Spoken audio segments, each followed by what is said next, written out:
Hello everyone, welcome back to my channel.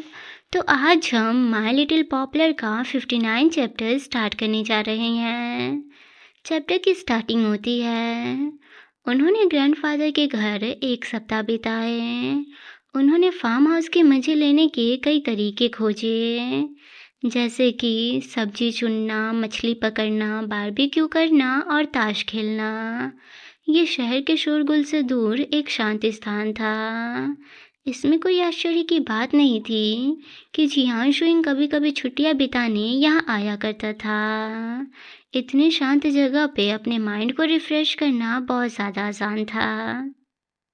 दूसरों के सामने फेंग चेंग सहज व्यवहार करता था, एक अच्छा साथी, बाशिन्यू का एक अच्छा भाई, विनम्र, शिक्षित और ज्ञानी, अच्छी तरह से बात करने वाला और अपनों से बड़ों की इज्जत करने वाला। उसकी ऐसी पर्सनालिटी को देख ग्रैंडफादर ने भी उसकी काफ़ी तारीफ़ें की, लेकिन किसने सोचा होगा कि उसके जैसा जेंटलमैन रात को अपने साथी के बिस्तर में घुसकर ज़बरदस्ती उसे हक करके सोता होगा।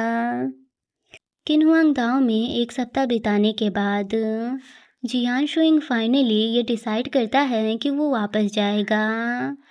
यू फेंगचेंग से विदा लेकर वो लोग बीजिंग की ओर रवाना होते हैं।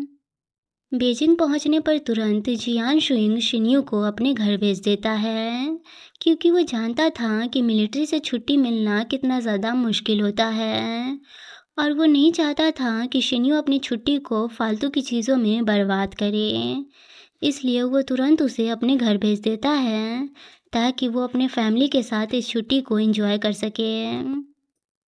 घर पहुंचने पर शिन्यू की मॉम ने शिन्यू से कई सवाल पूछे, जैसे कि जियान शुइंग कैसा है, वो ठीक से खाना तो खा रहा है ना, उसकी तबीयत तो ठीक है ना, वो ज़्यादा टेंशन तो नहीं ले रहा है ना। शिन्यू ने अपनी मॉम को शांत करते हुए कहा, मॉम वो बिल्कुल ठीक है और जब मैं मिलिट्री वापस चला जाऊंगा तो मैं आपसे फ़ोन पे पूछता रहूँगा कि भाई कैसे हैं, इसलिए आप उस पर नज़र रखना। अपने कमरे में वापस आकर उसने खुद को अपने बिस्तर पे फेंक दिया और थका हुआ आ भरा। पिछले कुछ दिनों में बहुत कुछ हुआ था। उसने सोचा था कि ये छुट्टी आरामदायक होगी, लेकिन ये तो मिलिट्री से भी ज़्यादा थका देने वाली थी और इससे भी बदतर यू फेंगचेंग। मुझे लगा था कि मैंने यू फेंगचेंग को हराकर छुट्टी जीत लिया है, लेकिन आखिर तक वही था जो जीत चुका था। मुझे उस इंसान से बहुत ज़्यादा नफ़रत है। शिन्यू ये सोच ही रहा होता है कि तभी उसका फ़ोन बजता है। वो उठा के देखता है तो फेंगचेंग ने मैसेज किया था, क्या तुम घर पहुंच गए? शिन्यू मैसेज सीन करके भी इग्नोर कर देता है। थोड़ी देर बाद फ़ोन फिर से बजता है। इस बार फेंगचेंग ने उसे एक फ़ोटो भेजा होता है। शिन्यू घबराते हुए उस फ़ोटो को खोलकर देखता है। वो देखता है कि उसके बाल बिखरे हुए हैं, उसके कपड़े अस्त-व्यस्त हैं और उसके मुंह से लार टपक रही है। तभी फेंगचेंग उसे मैसेज करता है कि तुम्हें ये फ़ोटो कैसी लगी? तुम इसमें बहुत ज़्यादा हॉट लग रहे हो।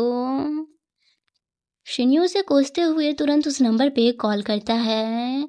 जैसे ही फेंगचेंग कॉल पिकअप करता है तो शिन्यू चिल्लाते हुए बोलता है, हे भगवान यू फेंगचेंग, तुमने मेरे हैंडसम फेस के साथ क्या किया है?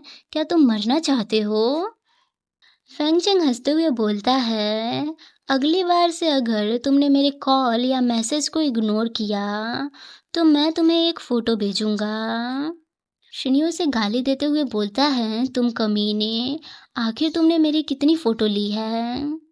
फेंगचेंग हंसते हुए बोलता है, अनुमान लगाओ। हम देखते हैं कि फेंगचेंग के पास शिन्यू के बहुत सारे फ़ोटोज़ होते हैं। शिन्यू तो असहाय होकर अपने बिस्तर पे लेट जाता है। उसे तो कुछ समझ ही नहीं आ रहा होता है कि वो क्या कहे। तभी यू फेंगचेंग बोलता है, तुम्हारी छुट्टी में एक सप्ताह बाकी है। एक सप्ताह तक अच्छे से बिहेव करो और अपने मॉम डैड के साथ घर पर रहो। अगर मुझे पता चला कि तुम बाहर जाकर मौज मस्ती कर रहे हो तो देख लेना मैं क्या करता हूँ। ये सुनकर शिन्यू कोल्ड वॉइस में कहता है, इससे तुम्हारा कोई लेना देना नहीं है, तो अपने काम से काम रखो। मेरे काम में दखल अंदाजी करने की ज़रूरत नहीं है। तो फैंग चेंग गंभीरता से मुस्कुराते हुए कहता है, जब हम मिलिट्री वापस जाएंगे तो मैं देखूंगा क्या फिर से तुम ये कहने की हिम्मत करते हो। शिन्यू मन ही मन उसे कोसते हुए सोचता है, अगर यू फेंगचेंग मुझे कुछ ना बोलता फिर भी मेरा बाहर जाने का कोई इरादा नहीं था, क्योंकि मैं जानता हूँ कि मेरे कुछ दोस्त बहुत ज़्यादा कमीने हैं।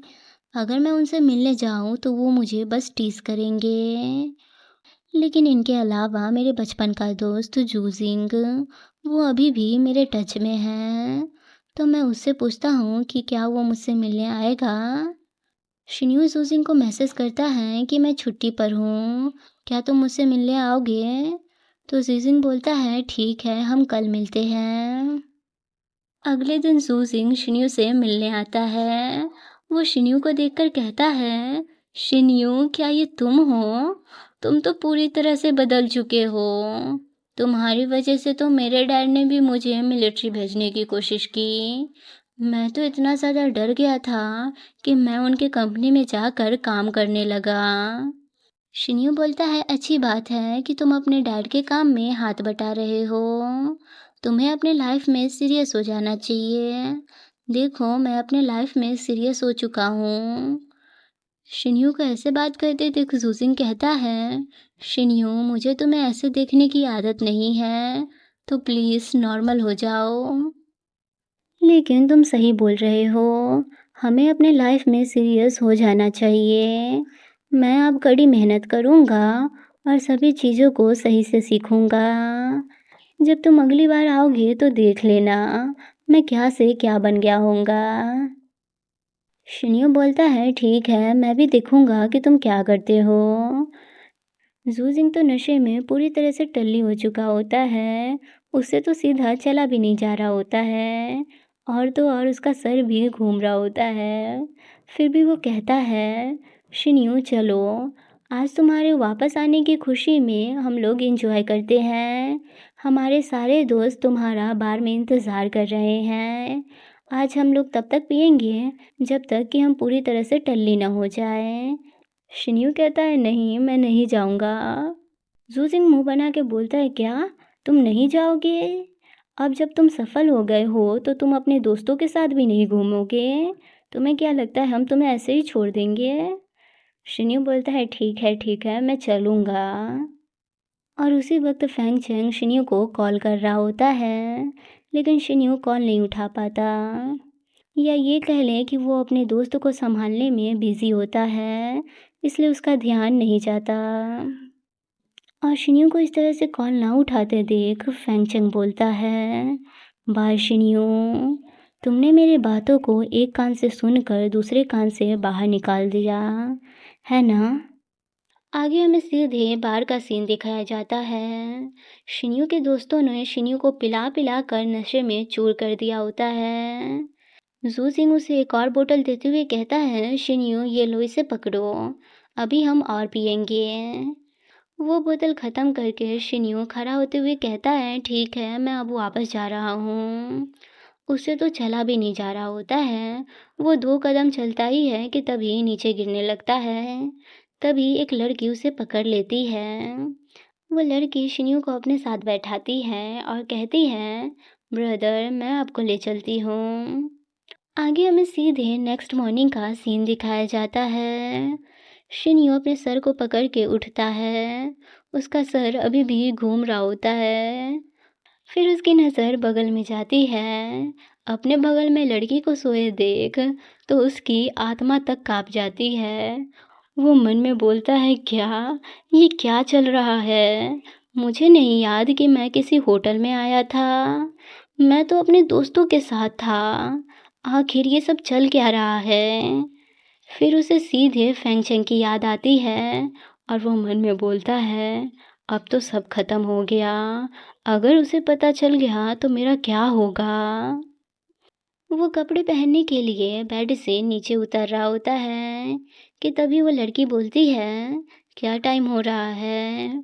शिन्यू कहता है, मुझे क्या पता, मैं तो खुद अभी उठ रहा हूँ। हैंगओवर की वजह से अभी भी मेरा सर बहुत ज़्यादा दर्द कर रहा है। वो लड़की कहती है, नशे में सच में तुम बहाना मत बनाओ। क्या कल रात तुम बहुत ज़्यादा एक्साइटेड नहीं थे? शिन्यू अपने कपड़े पहनते हुए कहता है, तुम मेरी ताकत की तारीफ कर रही हो, है ना? और वो मन में सोच रहा होता है कि कल रात मैं बहुत ज़्यादा नशे में था और उतने नशे में रहते हुए उस तरह की एक्सरसाइज करना, ये तो मुमकिन ही नहीं है। मैं यकीन के साथ कह सकता हूँ कि मैंने उसके साथ कुछ नहीं किया, लेकिन जब हम एक ही बिस्तर में थे तो मैं इसे मना भी नहीं कर सकता। अगर मैं इसे इनकार करूँगा तो वो हंगामा खड़ा कर देगी, जिससे मेरी फैमिली को प्रॉब्लम हो सकती है। वो लड़की कहती है, मुझे एक बैग पसंद आई है तो बस उसे खरीद दो। शिन्यू कहता है, ठीक है चलो। शिन्यू अपना फ़ोन चेक करता है तो फेंग चेंग के 10 मिस कॉल आए होते हैं। शिन्यू उस लड़की से कहता है कि मैं कॉल करके आता हूँ, तो वो लड़की कहती है, ठीक है। शिन्यू फेंग चेंग को कॉल करता है तो फेंग चेंग कॉल पिकअप करके कहता है, कल रात तुम क्या कर रहे थे? शिन्यू कहता है, मैं अपने दोस्तों के साथ शराब पी रहा था। फेंग चेंग पूछता है, तुम शराब पी रहे थे या और कुछ? तो शिन्यू कहता है, खाना भी खाया था, लेकिन तुम मुझसे इतना सवाल क्यों कर रहे हो? क्या सच में तुम मुझे कंट्रोल करना चाहते हो? और वो मन में सोचता है, सच में तुम मेरी कितनी ज़्यादा चिंता कर रहे होगे। ये सोच कर ही मुझे बहुत ज़्यादा सुकून मिल रहा है। तभी वो लड़की वहाँ पर आके कहती है, मुझे ये वाला बैग पसंद है, मुझे ये दिलवा दो। और ये बातें फेंग चेंग भी सुन लेता है। वो मन में कहता है, एक लड़की वहाँ क्या कर रही है?